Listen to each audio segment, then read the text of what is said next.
Tout commence par un avertissement. Entrée interdite. Une pancarte sur une grille en fer forgé gardant le royaume privé de Charles Foster Kane. Nous glissons devant son domaine silencieux vers une fenêtre éclairée en hauteur dans la tour principale. Puis la lumière s'éteint. À l'intérieur, une main lâche prise. Une boule à neige tombe et se brise. Des lèvres de l'homme mourant s'échappe un seul murmure mystérieux dans le silence. Rosebud. Charles Foster Kane est mort. L'homme qui avait tout est devenu une légende, laissant derrière lui une dernière énigme déroutante. Le monde qu'il a si désespérément cherché à posséder exige maintenant une réponse. Presque immédiatement, la machine qu'il a créée s'anime. News on the March, le journal filmé que Kane lui-même a lancé, tente de reconstituer son image publique. Le journal filmé le proclame géant, communiste, fasciste. Il montre l'empire qu'il a bâti. Journaux, stations de radio, compagnies maritimes. Nous voyons ces deux mariages, d'abord avec la nièce d'un président, puis avec une chanteuse. Nous le voyons se présenter comme gouverneur, sa voix tonitruante depuis les tribunes, puis réduite au silence par un scandale. Et nous voyons Xanadu, sa forteresse immense et inachevée, remplie d'assez d'art pour remplir 10 musées. Le journal filmé nous donne les faits, les triomphes et les échecs publics. Il brosse le portrait d'un colosse, un homme au pouvoir immense et aux contradictions. Mais c'est une image plate. Il raconte ce que Kane a fait, mais pas qui il était.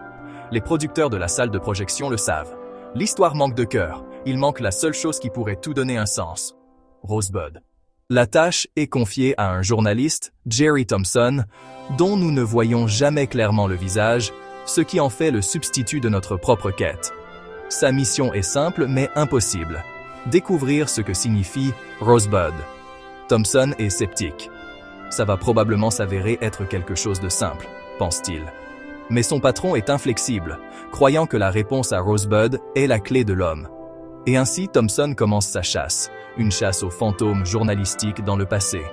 Il devient un archéologue des souvenirs, fouillant la vie des personnes qui ont le mieux connu Kane. Chaque personne détient une pièce du puzzle, un éclat du miroir brisé qu'était Charles Foster Kane. Mais comme il le découvre rapidement, chaque reflet montre un homme différent. Le premier arrêt de Thompson est la bibliothèque privée de Walter Thatcher, le banquier de Wall Street qui est devenu le tuteur de Kane. Les mémoires de Thatcher racontent l'histoire des débuts de Kane, qui furent aussi sa première grande fin. Nous sommes transportés dans un paysage enneigé du Colorado en 1871.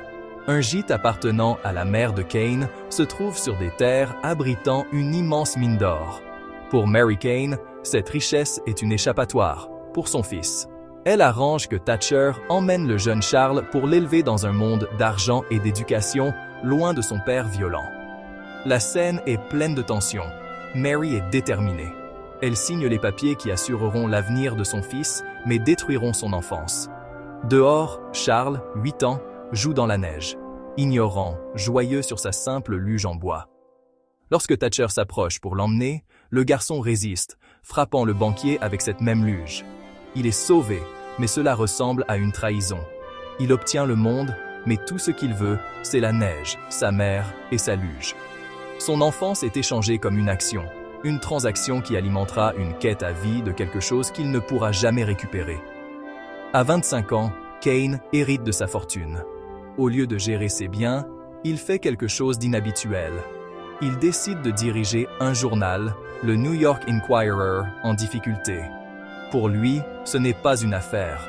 C'est un jouet, une plateforme, une arme.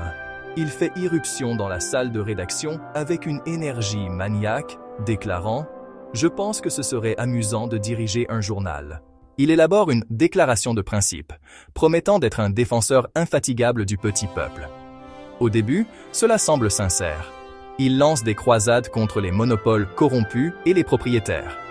Il utilise le sensationnalisme et d'énormes titres pour augmenter le tirage, affirmant que le public mérite l'excitation. Il débauche même tout le personnel du chronicle rival d'un seul coup audacieux. C'est un showman, un révolutionnaire qui change la nature du journalisme. Thompson interviewe M. Bernstein, le fidèle chef de Kane, qui se souvient avec plaisir des premières années. Pour Bernstein, Kane était un héros. Mais le journaliste parle aussi à Jedediah Leland, le meilleur ami de Kane et le premier critique de théâtre de l'Inquirer. Leland donne une image plus complexe. Il a été attiré par le charisme et les nobles idéaux de Kane, mais a également vu les premières fissures apparaître très tôt. Leland a vu comment le désir de Kane d'être aimé par les masses s'est lentement transformé en une exigence de leur loyauté. Les croisades pour le petit peuple sont devenues des croisades pour Charles Foster Kane. Leland a réalisé que Kane ne donnerait pas à ses lecteurs de nouvelles. Il a bâti la loyauté par de grands gestes, puis l'a plié à sa volonté, s'attendant à ce que ses amis soient des sujets dans son royaume. Pour Charles, les principes n'étaient à jamais aussi importants que le pouvoir qu'il lui conférait. Les ambitions de Kane ne pouvaient pas se limiter à la presse. Il épouse Emily Norton, nièce d'un président américain en exercice, un geste qui lui confère une légitimité sociale et une voie vers le pouvoir politique. Leur mariage, capturé dans un brillant montage de petits déjeuners, montre le lent déclin de leur relation vers une distance froide et silencieuse. Avec son image publique soignée, Kane lance une campagne populiste pour le poste de gouverneur de New York, se positionnant comme le champion du peuple contre le patron politique corrompu, Jim Gettys. Il est sur le point de remporter une victoire écrasante. Mais Gettys a un atout, la liaison de Kane avec une jeune femme nommée Susan Alexander.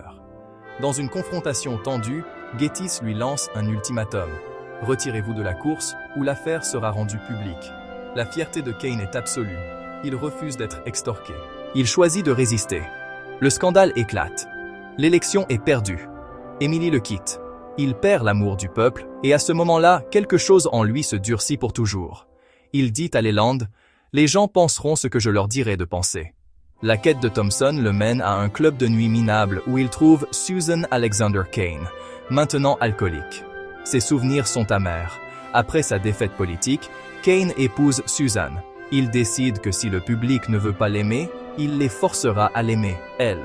Il devient obsédé par l'idée d'en faire une chanteuse d'opéra de renommée mondiale. Il lui construit un grand opéra et injecte des millions dans sa promotion. Le seul problème est que Susan n'a pas de réel talent ni de désir pour la grande scène lyrique. Ses débuts witty sont un désastre. Elle a peur, sa voix est faible. Kane, observant depuis les coulisses, sait que c'est une catastrophe. Mais il se force à diriger les applaudissements, un applaudissement solitaire et défiant dans une mer de silence poli. Le lendemain, Jed Leland, en tant que critique de théâtre du journal, commence à écrire une critique honnête et cinglante, mais s'effondre, ivre. Kane le trouve, lit les premières lignes brutales, puis, dans un moment d'intégrité étrange et douloureuse, termine lui-même la critique négative et renvoie par la même occasion son meilleur ami. Après l'échec de l'opéra, Kane se retire à Xanadu avec Susan. Là, son isolement devient total. Le manoir est moins une maison qu'un entrepôt pour les trésors du monde. Il achète des statues et des tableaux par camions entiers, remplissant d'immenses pièces d'histoire emballées et inexplorées. Pour Susan, c'est une cage dorée. Elle erre dans les couloirs sinistres, diminuée par l'ampleur de ses possessions. Pour tuer les jours solitaires, elle fait des puzzles, des fragments sur le sol d'une pièce aussi grande qu'une cathédrale. Plus Kane remplit les pièces d'objets, plus sa vie devient vide. Susan aspire au contact, mais Kane ne peut plus se lier. L'amour est devenu pour lui une transaction. Il lui donne tout ce que l'argent peut acheter et en retour, il exige sa présence. Il ne veut pas d'une partenaire, il veut une propriété. Quand elle lui dit enfin « Tu ne m'aimes pas, tu veux que je t'aime », la vérité est révélée sans pitié. Le point de rupture est inévitable. Après une dernière dispute, Susan le quitte. Pour la première fois, quelqu'un qu'il a tenté de contrôler s'est libéré. Seul dans sa chambre, son monde soigneusement construit s'effondre. Dans un accès de rage aveugle, il détruit tout autour de lui. Il met la chambre en pièces, jusqu'à ce que sa main tombe accidentellement sur une petite boule à neige. Il la ramasse, et la rage s'estompe, remplacée par une profonde et creuse tristesse. Il s'accroche à la boule et erre comme un fantôme à travers les couloirs sans fin de son palais vide, murmurant le mot obsédant « Rosebud ». L'enquête de Thompson se termine à Xanadu. Lui et les autres journalistes se rassemblent au milieu du désordre de la vie de Kane, qui est maintenant catalogué ou jeté. Ils ont échoué. Je ne pense pas qu'un seul mot puisse expliquer la vie d'un homme, conclut Thompson. Il décide que Rosebud restera une pièce manquante du puzzle. Tandis que les journalistes s'en vont, La caméra survole une mer d'objets de Kane. Les ouvriers reçoivent l'ordre de brûler tout ce qui est sans valeur. Ils jettent de vieux meubles et des caisses oubliées dans un immense four. Et puis, pour un instant fugace, nous le voyons. Un ouvrier soulève une simple vieille luge en bois, la même luge du jour enneigé. Il la jette dans le feu. Alors que les flammes lèchent le bois, la caméra zoome et nous voyons le nom peint dessus, juste avant qu'elle ne soit consumée, Rosebud. Le secret est révélé, mais seulement pour nous. C'était un souvenir, un symbole de la seule chose que son argent n'a jamais pu racheter, un moment d'amour simple et de sécurité avant qu'il ne soit envoyé pour devenir grand. En fin de compte, la quête de Rosebud est une diversion. Un seul mot ne peut pas définir une vie. Le film est une profonde méditation sur le pouvoir, la solitude et le prix à payer pour devenir une légende. Kane a conquis le monde, mais a perdu son âme, toujours à la recherche de la chaleur d'un souvenir d'enfance consumé par les flammes. À la fin du film, nous voyons de la fumée s'élever de la cheminée de Xanadu, portant les derniers vestiges de son secret dans le ciel nocturne. La caméra recule, passe les grilles de fer vers le panneau « Entrée interdite ». Un avertissement peut-être, que personne ne peut jamais vraiment pénétrer le monde privé d'un autre être humain.